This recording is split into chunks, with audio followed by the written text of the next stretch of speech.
Hi and welcome back to my channel. In this video I'm going to show you 10 ways that you can use ChatGPT for travel.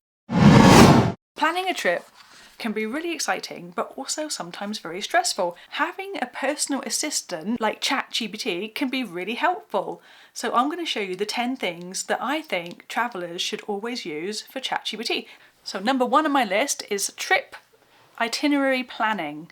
Have you ever gone on a trip and thought, what am I going to do on this trip?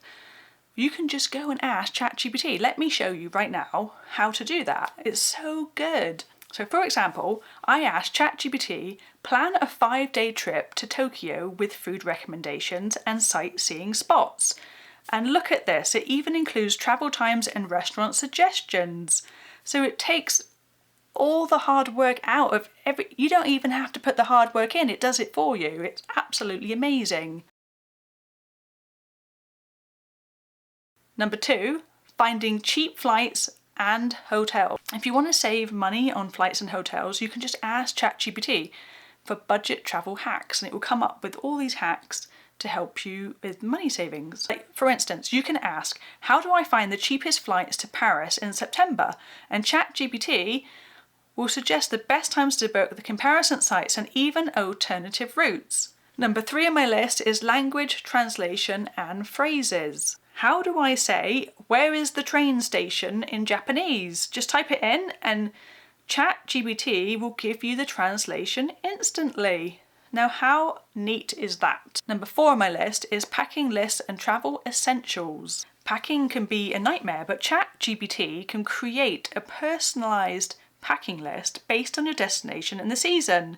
This will take the guesswork out of what to bring. So say you're going to spend the summer in Italy, you can just ask ChatGPT to generate a packing list for a summer trip to Italy. Number 5, finding hidden gems. Sometimes you're at a place and you just want to go somewhere different where the tourists aren't. You're in Barcelona, you can say, what are the hidden gems in Barcelona? You'll discover amazing places that most tourists don't even know about.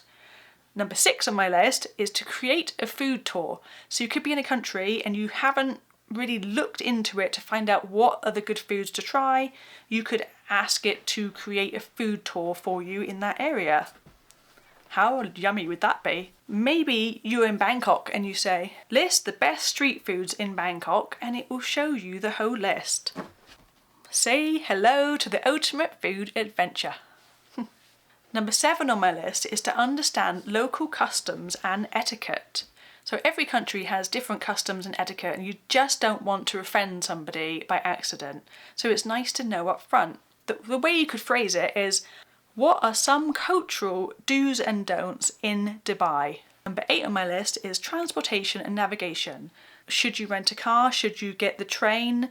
How do you get from the airport to your Airbnb? You can ask ChatGPT the best way to get there and the cheapest options or the quickest options. Number 9 on my list is travel safety and scam awareness. No one likes to get scammed while they're travelling, so you can ask ChatGPT, what are the common tourist scams in this area? A little knowledge can save you a lot of trouble. The last one on my list, number 10, and it's probably the best one, budgeting and cost estimation. You could be looking to go to a new country that you have never been to before, but you have no idea how much it costs. You can just ask ChatGPT how much it costs and it will give you a breakdown depending on whether you're a budget traveller, staying in hostels or hotels or Airbnb. It will give you whatever you ask. So you could ask, for instance, how much should I budget for a week in Bali? There you have it. There's 10 ways that you can use ChatGPT to make your travel less stressful. Thank you for joining in. Let me know what you're going to use it for next, and if you're going on a next trip, let me know what that is. And also, if you like travel content like this, please consider subscribing. See you in the next one. And the reason I came up with this video is because a subscriber of mine, Sam, told me to do it. So I am saying thank you, Sam, and I'm going to post your channel in the comments below so people can subscribe to you because you're smarter than me and they want to subscribe to you.